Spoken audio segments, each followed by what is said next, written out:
নমস্কাৰ এই মুহূৰ্তৰ আন এক ডাঙৰ খবৰ ৪৮ ঘণ্টাৰ অন্তত অৱশেষত চিকিৎসালয়ৰ পৰা ঘৰলৈ উভতিল হাৰ্টথ্ৰব জুবিন গাৰ্গৰ ফালৰ পৰা কোৱা হৈছে মই এতিয়া সম্পূৰ্ণ সুস্থ মই আকৌ সুস্থ হৈ ঘূৰি আহিছো এতিয়া ঠিক আছো এতিয়া বিশেষ কোনো ধৰণৰ অসুবিধা নাই এতিয়া মই কাইলৈ পৰা পুনৰ কামত লাগি যাম বহুকেইখন সিনেমা আহি আছে সেই সিনেমাৰ কামত মই ব্যস্ত হৈ যাম যোৱা ৪৮ ঘণ্টা ধৰি গুৱাহাটী মহানগৰী নেমকেয়াৰ হাস্পতালত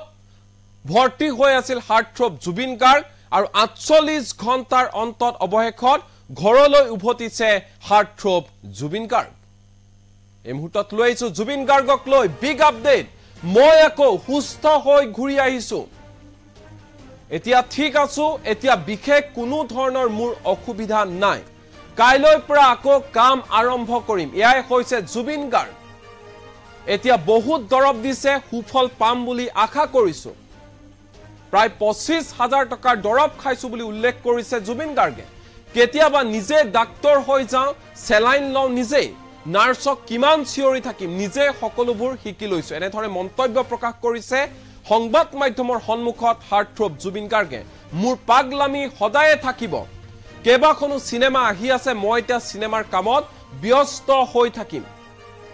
চিকিৎসালয়ৰ পৰা ঘৰলৈ যোৱাৰ পূৰ্বে এনেধৰণে মন্তব্য প্ৰকাশ কৰিছে হাৰ্টথ্ৰব জনপ্ৰিয় সংগীত শিল্পী জুবিন গাৰ্গে যোৱা দেওবাৰে নেমকেয়াৰ হাস্পতালত ভৰ্তি কৰোৱা হৈছিল হাৰ্টথ্ৰব জুবিন গাৰ্গক আৰু ৪৮ ঘণ্টা ধৰি নেমকেয়াৰ হাস্পতালত ভৰ্তি হৈ আছিল জুবিন গাৰ্গ আৰু ৪৮ ঘণ্টাৰ অন্তত সম্পূৰ্ণ সুস্থ হোৱাৰ অন্তত জুবিন গাৰ্গক ঘৰলৈ যাবলৈ অনুমতি দিয়ে চিকিৎসালয় কৰ্তৃপক্ষই আৰু ইয়াৰ পাছতে ঘৰলৈ যোৱাৰ প্ৰাক মুহূৰ্তত সংবাদ মাধ্যমৰ সন্মুখত এনেধৰণে মন্তব্য প্ৰকাশ কৰে জুবিন গাৰ্গে মোৰ পাগলামি তেতিয়া আছিল এতিয়া আছে সদায় থাকিব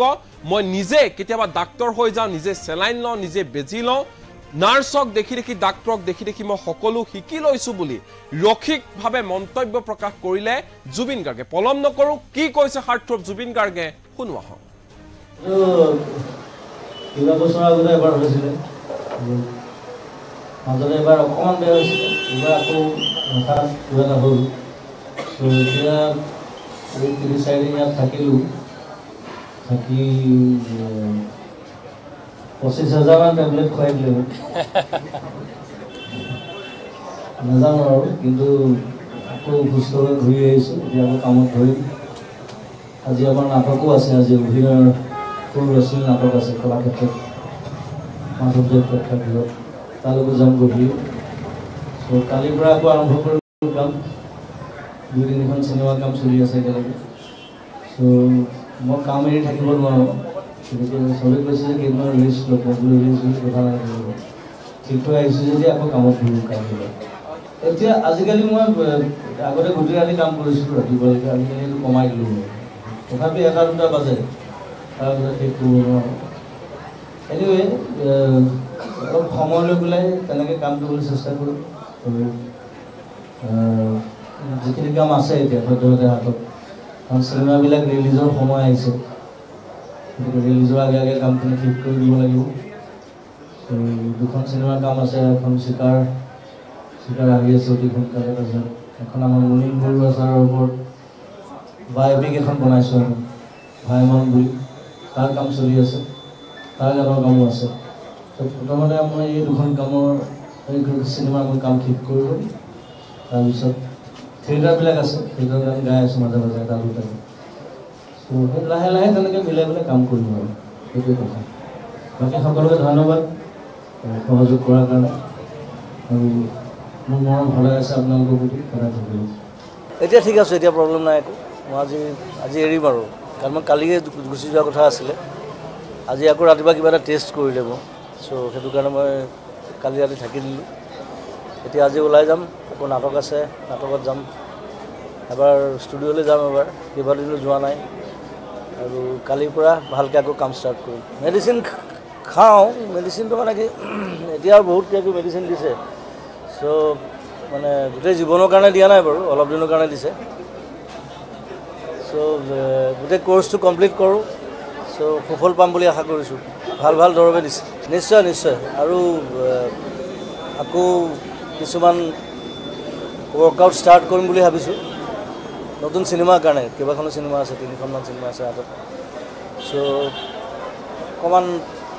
ডিচিপ্লিনত থাকিবলৈ চেষ্টা কৰিব লওঁ খালি কেতিয়াবা আকৌ নিজৰ মতে নিজেও চিকিৎসক হৈ যাওঁ কেতিয়াবা এটা প্ৰব্লেম ইয়াত দৌৰা দৌৰি চলি থাকে ইয়াত আমাৰ চিষ্টাৰবিলাক চব চেলাইনটো মই নিজে লৈ লওঁ নিজে খুলি দিওঁ তাহাঁতৰ দৌৰা দৌৰি লাগি যায় মানে বস্তুটো শিকি ল'লোঁ মই দিওঁতে চ' এতিয়া চিষ্টাৰক কিমান চিঞৰি থাকিম সেইকাৰণে যেতিয়া খুলিবৰ হয় নিজে খুলি লওঁ কেতিয়াবা চেলাইনটো হাতত লৈ পেলাই ঘূৰি ফুৰোঁ সেইবিলাক পাগলামি আছে আৰু বাকী ধুনীয়াকৈ গ'ল সময়খিনি আৰু বৰ ধুনীয়াকৈ ৰাখিছে খোৱা বোৱা বিৰাট ভাল ইয়াত আৰু প্ৰথম দুদিন ICUত থাকিলোঁ তাৰপিছত কেবিনলৈ গ'লোঁ কেবিনত ভাল লাগিল মানুহবোৰ আহিছে চবে লগ ধৰিবলৈ খোৱা বোৱা বস্তু ধেৰ লৈ আহিছে মই যদিও ইমান নাখাওঁ যোন আহিছে চবকে বিলাই দিছোঁ চবকে খুৱাই আছোঁ সেইটোৱে এটা ফূৰ্তি হ'ল একোটা মই কালিৰ পৰাই ধৰিম জিৰণি নলওঁ এতিয়া আৰু